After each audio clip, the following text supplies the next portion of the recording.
কোনো ব্যক্তি যদি এক টুকরা গোশত না দেয় কুরবানি হয়ে যাবে, কিন্তু সে বখিলামি করলো। কি করলো? বখিলামি করলো। আবারও বলি, কোনো ব্যক্তি যদি কুরবানির গোশত থেকে এক টুকরা গোশত না দেয় আত্মীয় স্বজনকে, গরিব মিসকিনকে, কুরবানি হয়ে যাবে, কিন্তু সে কি করলো? গোশত বাগে যদি কম বেশি করেন বা 3 ভাগ যদি না করেন কোনো সমস্যা আছে? না। এই তো মনে আছে, গত জুমার আলোচনা মনে আছে তো? কোনো সমস্যা নেই। গোশত, আবারও বলি, গোশত 3 ভাগ করতেই হবে, এই কথা কোরআন হাদিসের কোথাও নাই। বেশি খাবেন কম দিবেন, অথবা কম খাবেন বেশি দিবেন, এটা আপনার রুচির উপরে নির্ভর করে। যারা গাই গরু কুরবানি দেন তারা সাবধান। তারা কি সাবধান? আপনি বলবেন হুজুর মাসালা আছে, গাই গরু কুরবানি দিলে বাচ্চা পাওয়া গেলে হেডেও জবকেরা এক টুকরা গোশত রাইখা দেওয়া, কিন্তু আপনি বলেন তো, একটা গরু আপনি জবে করছেন, গাই গরু জবেহ করার পর ওইটার ভিতরে একটা বাচ্চা পাওয়া গেছে, আচ্ছা আপনার কি এটা খাওয়ার জন্য রুচিতে? আপনি খাইলেও মহিলারা খাবে না, তা আপনার গাই গরু কুরবানি দেওয়ার এত ঠেকাটা কি? যেই গাভীর ব্যাপারে আপনি কিছুই জানেন না, নাজায়েজ বলি নাই, কিন্তু আপনাকে আমি রুচি শিখাচ্ছি। যেই গাভীর ব্যাপারে আপনি কিছুই জানেন না এবং যেই গাভীটাকে মাঠের মধ্যে ছেড়ে দিয়ে লালন পালন করা হয়েছে, হতে পারে আপনার অজান্তে এই গাভীর সাথে আরেকটা ষাঁড়ের কি হয়েছে? মিলন হয়েছে, তো তার পেটের ভিতরে বাচ্চা আছে। আপনি গাই গরুটা কুরবানি দেওয়ার দরকারটা কি? এত ফ্যাশন ভালো না। আমি আবারও বলি, এটা রুচির ব্যাপার। বলেন কিসের ব্যাপার? আমার চোখের সামনে একটা গাভী জবে হইল, এটার ভিতরে আরেকটা বাচ্চা পাওয়া গেল, ওই বাচ্চাটা জীবিত, আমি বাধ্য এটাকে কি করা? জবে করা। তো এই কাজটাকে করা বেশি জরুরি আমাদের। এই জন্য গাই গরু কুরবানি দিতে সাবধান। আপনি নিশ্চিত হওয়া লাগবে। কি হওয়া লাগবে? নিশ্চিত হওয়া লাগবে যে এটার ভিতরে বাচ্চা নেই। কিন্তু খামখেয়ালি করে, গায়ের জোরে সর্দারি করে এই কাজ করা আমরা সমর্থন করি না। রুগ্ন পশু দিয়ে কুরবানি করা হবে কিনা? না, হবে না। এখন আসেন, অন্ধ পশু দ্বারা কুরবানি করা যাবে? না, যাবে না। লেজ কাটা যাবে না, কান কাটা যাবে না, এগুলি খুঁত, এগুলো দেখে শুনে করতে হবে। আর এই মাসালাটা আরেকবার বলে দেই, আমাদের দেশে অনেকে প্রশ্ন তোলেন, যেটার অন্ডকোষ ফেলে দেওয়া হয়েছে। কি ফেলে দেওয়া হয়েছে? অন্ডকোষ ফেলে দেওয়া হয়েছে, অর্থাৎ খাসি করানো হয়েছে, ওইটা দিয়ে কুরবানি করা কি নাই? তারা বলে জায়েজ নাই। আপনাকে বুঝতে হবে, অন্ডকোষ ফেলে দেওয়া এটা খুইতের মধ্যে পড়ে না। আচ্ছা আপনারা বলেন, ছাগলের বাচ্চাকে খাসি করাইলে এটা আরো মোটা তাজা হয় না দুর্বল হয়? এই তো বুঝছেন মাসালা। এখন আরেকটি গুরুত্বপূর্ণ কথা বলি, সেটি হলো কোন পশুর বয়স কত হওয়া লাগবে কুরবানির জন্য। এই জিনিসটা আমরা খেয়াল করি না। শোনেন, পশুর বয়সটা খুবই গুরুত্বপূর্ণ। বয়সের কমতি হইলে কুরবানি হবে না। ওট 5 বছর হওয়া লাগবে। বলেন, ওট কয় বছর? 5 বছর। গরু মহিষ 2 বছর। এই তো আপনারা জানেন, গরু মহিষ কয় বছর? বেড়া, দম্বা, ছাগল 1 বছর। 1 বছর। ছাগলের বেলা আসছে, যদি এটা 6 মাসের উপরে হয়, কিন্তু দেখতে মনে হয় 1.5-2 বছর হয়ে গেছে, তাহলে ওইটা দিয়ে কুরবানি করা কি আছে? জায়েজ আছে। আর গরু যারা বিক্রি করে আমাদের দেশে কয় দাঁতছে। কি করেন আপনারা? মানে কি, এটা দিয়ে কি বোঝা যায়? বয়স বোঝা যায়। এই জন্য বয়সটা গুরুত্বপূর্ণ। বলেন তো আরেকবার, মহিষ, উট, এটা আরে উট কয় বছর? মহিষ, গরু 2 বছর। ছাগল, বেড়া, দম্বা কয় বছর? হ্যাঁ, এটা গুরুত্বপূর্ণ, বয়সটা দেখবেন। এরপরে আসেন, সর্বোচ্চ কতজনের শরীকে কুরবানি দেওয়া যায়? সর্বোচ্চ 7 জন। সর্বোচ্চ কয়জন? 7, 6, 5, 4, 3, 2, 1। 7-এর উপরে যাওয়ার কোনো সুযোগ নাই। একেবারে আবেগের ঠেলায়, ভালোবাসার ঠেলায় যে একসাথে চলি, কারে বাদ দিয়া কারে নেই, এই চিন্তা করে 8 জন যোগ করার কোনো সুযোগ নাই। সর্বোচ্চ কয়জন? 7 জন, এর উপরে না, নিচের দিকে থাকবেন। এখন আসেন, গত জুমাতে একটি কথা বলছিলাম, এটা নিয়ে আরেকটু আলোচনা করা দরকার। সেটা হলো, গোস্ত বাগে যদি কম বেশি করেন বা 3 ভাগ যদি না করেন কোনো সমস্যা আছে? না। এই তো মনে আছে, গত জুমার আলোচনা মনে আছে তো? কোনো সমস্যা নেই। গোশত, আবারও বলি, গোশত 3 ভাগ করতেই হবে, এই কথা কোরআন হাদিসের কোথাও নাই। বেশি খাবেন কম দিবেন, অথবা কম খাবেন বেশি দিবেন, এটা আপনার রুচির উপরে নির্ভর করে। কোনো ব্যক্তি যদি এক টুকরা গোশত না দেয় কুরবানি হয়ে যাবে, কিন্তু সে বখিলামি করলো। কি করলো? বখিলামি করলো। আবারও বলি, কোনো ব্যক্তি যদি কুরবানির গোশত থেকে এক টুকরা গোশত না দেয় আত্মীয় স্বজনকে, গরিব মিসকিনকে কুরবানি হয়ে যাবে, কিন্তু সে কি করলো?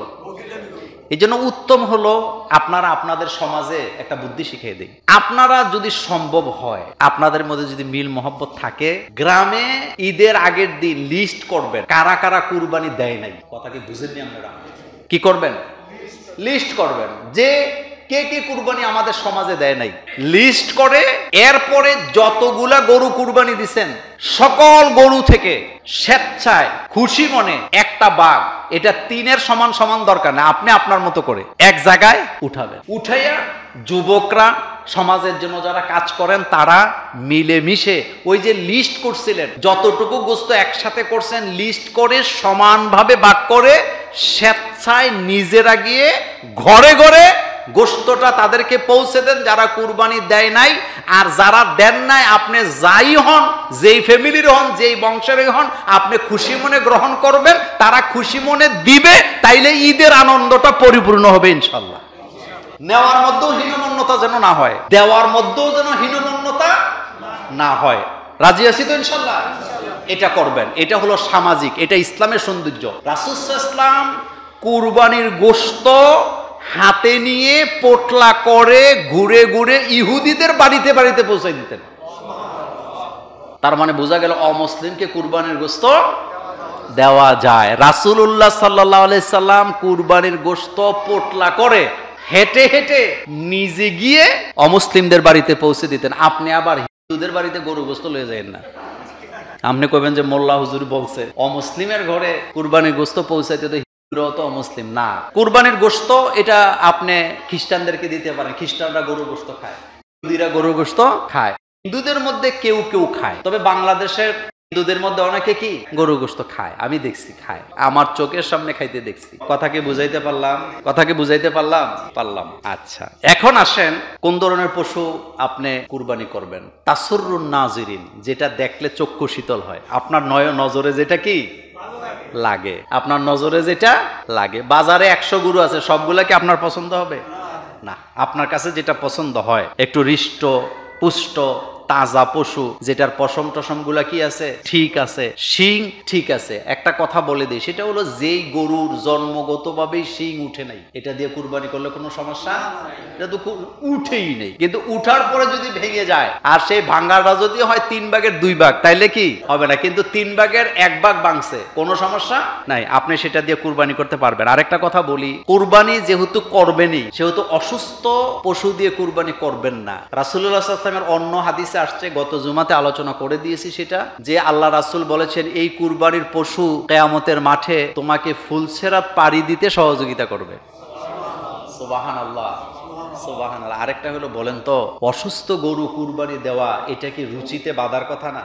আচ্ছা, ফাঁক দিয়ে আরেকটা কথা বলে দিই, যারা গাই গরু কুরবানি দেন তারা সাবধান। তারা কি সাবধান? আপনি বলবেন হুজুর মাসালা আছে, গাই গরু কুরবানি দিলে বাচ্চা পাওয়া গেলে হেডেও জবকেরা 1 টুকরা গোশত রাইখা দেওয়া, কিন্তু আপনি বলেন তো একটা গরু আপনি জবে করছেন, গাই গরু জবে করার পর ওইটার ভিতরে একটা বাচ্চা পাওয়া গেছে, আচ্ছা আপনার কি এটা খাওয়ার জন্য রুচিতে?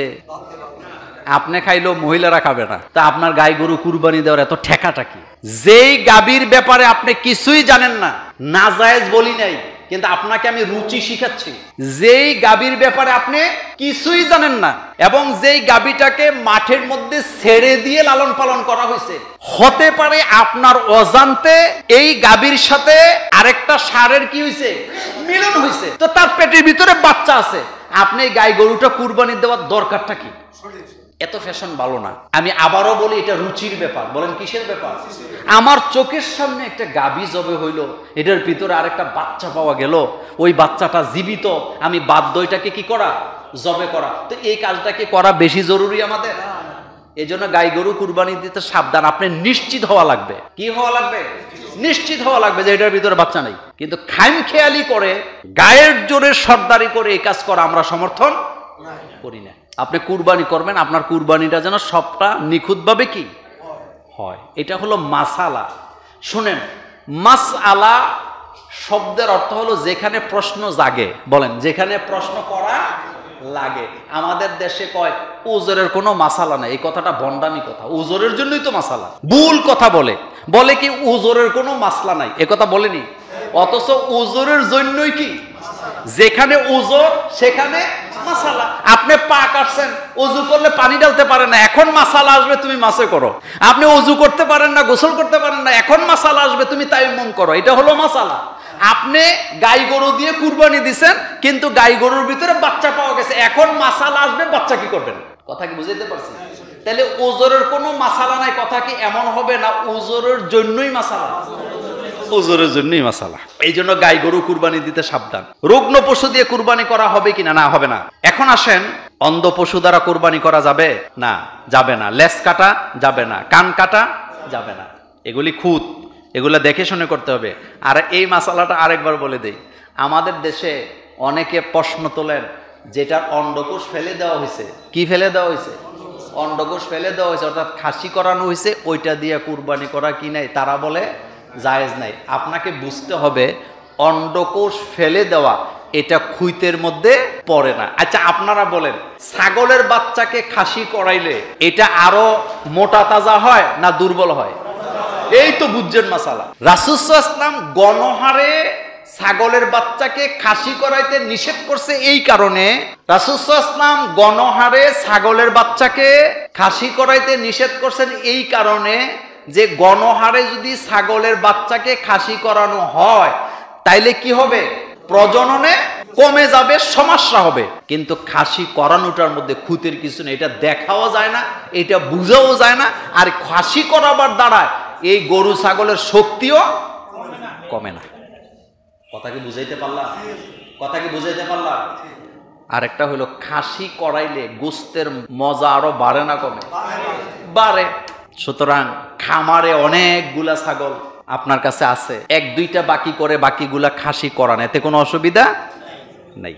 অনেক কথা যেহেতু সময় পাবো না, গরু তো আমাদেরকে সাপোর্ট দেয় না, দ্রুত চলতে থাকে।